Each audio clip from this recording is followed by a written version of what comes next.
Notre vénéré grand-père Serigne Cheikh Ahmed Tidiane Sy avait l'habitude de faire ici pendant le Mawlid, jusqu'à ce que le flambeau ait été transmis à son héritier spirituel, Cheikh Seydi Mouhamed El Moustapha Sy,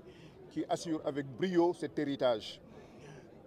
Comme je l'ai dit tout à l'heure, les fidèles sont venus très tôt, depuis l'aube, et le travail a été fait dans la ferveur, dans la discipline et dans une parfaite organisation. Vous l'avez constaté, malgré l'étendue de ce site-là, le travail n'a pas duré plus d'1 heure de temps. Cela dénote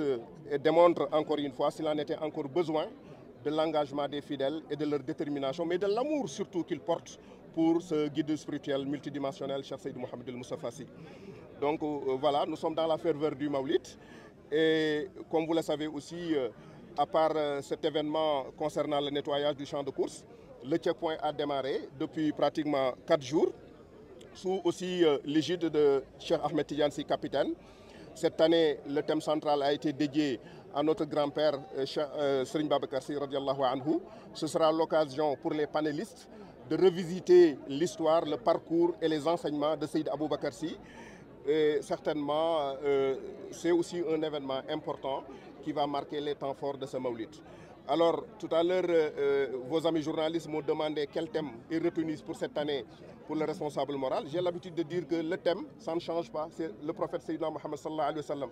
qui est une source intarissable d'enseignement. Et Serigne Moustapha Sy incarne cet héritage du prophète Mohammed sallallahu alayhi wa sallam. C'est pourquoi il est toujours à l'aise quand il nous parle du prophète, parce qu'il entre dans la profondeur de son enseignement et toujours il puise dans les enseignements du prophète quelque chose à donner à cette Oumma-là, quelque chose à donner à cette nation, quelque chose à donner à ces âmes assoiffées de connaissances, assoiffées de spiritualité, assoiffées de lumière. Cette année aussi, il ne va pas déroger à la règle et nous l'attendons impatiemment, Inch'Allah. Waaw ci gàttal comme ni ñu ko daan waxee rek bon, j'ai oublié aussi de remercier les autorités, Mahari m'a rappelé tout à l'heure, les autorités administratives en commençant par le ministre de l'Intérieur qui a donné des instructions au service de l'État pour qu'il s'implique dans la parfaite organisation du Mawlid. Alors ci wolof rek damay tënk wax ne comme ni ñu ko daan defee at mu jot njaboot yëpp dajawaat nañ fi tey fii ci champ de course pour bale ko pour setal ko ndax suñ maam Serigne Cheikh Ahmed Tidiane Sy moo waxoon ne waajal gan dana tax ñu xam kanay gan gi te mbale mi dafa bokk ci waajal gan gu tedd googu nga xam ne moom la ñuy tertu muy Seydina Muhammad sallallahu alayhi wa sallam. Fii nga xam ne nii mooy champ de course bu Tiwaawan nga xam ne li ko tax a siiw ba ñëpp xam ko mooy dafa am góor gu daan sol jàllaa bi toog fii di ñu wax kan mooy yonent bi sallallahu alayhi wa sallam.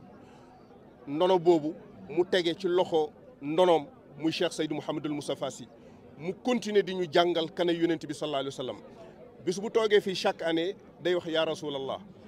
rasulallah nag ku dégg arab da ngay xam ne ka muy waxal mi ngi jàkkaarloog moom. looloo tax dimension bi muy waxee ci yonent bi doo dem benn tànt nga ronu ko gis kuy waxee ci dimension boobu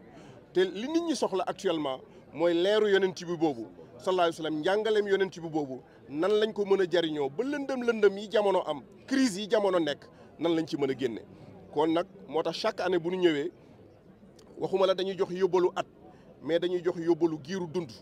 kon loolu moom la ko yàlla jagleel su ko defee ñi ngi koy ñaanal yàlla ñu àggaat ci ak jàmm incha allah ba tabarakallahu yàlla defal ñu tawfiix njaboot yi teel nañoo ñëw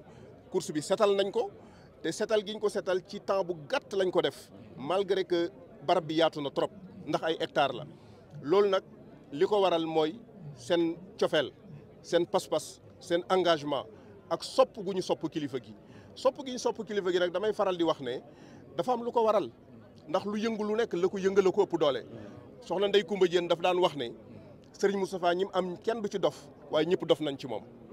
kenn du ci dof ndax yee na leen jàngal na leen yar na leen orienté na leen waaye ñëpp a dof ci moom ndax fi mu jaar ak ñoom a tax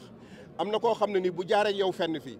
ba tax nga mel noo xam ne nii bu dul woon moom doo ko mel nga xam loo xam ne bu dul woon moom doo ko xam nga àgg foo xam ne bu dul woon moom doo fa àgg kooku mënoo am ci moom sago te ñàkk sago googu ñu ñàkk sago ci sëriñ bi nag moo waral buñ duggee ci champ de course bala muy am 30 minutes lépp set kon nag loolu yàlla na ko yàlla mottali incha allah ñu jox ñëpp rendez-vous ci checkpoint bi ak ci gàmmu gi incha allah di remercier autorités yi aussi surtout le ministre de l'intérieur mi nga xam ne nii moom mooy gérer li dellu ci événement religieux yi mi ngi joxe ay instructions ñu ngi koy sentir sur le terrain di ñaan yàlla loolu mu continuer incha allah ba yàlla rafetal lépp ci barke Cheikh Seydou Mouhamadul Moustapha merci beaucoup. ok gannaaw bi nga seetaane vidéo bi ba pare ñu ngi lay ñaan nga bës fii ñu bind j'aime bu fekkee gën ci chaîne bi nag bësal fii nii ñu bind s'abonner après nga activer cloche bii nii mën nga tamit wax sa xalaat fii nii si commentaire yi lii nag doo ci fay dara te dina tax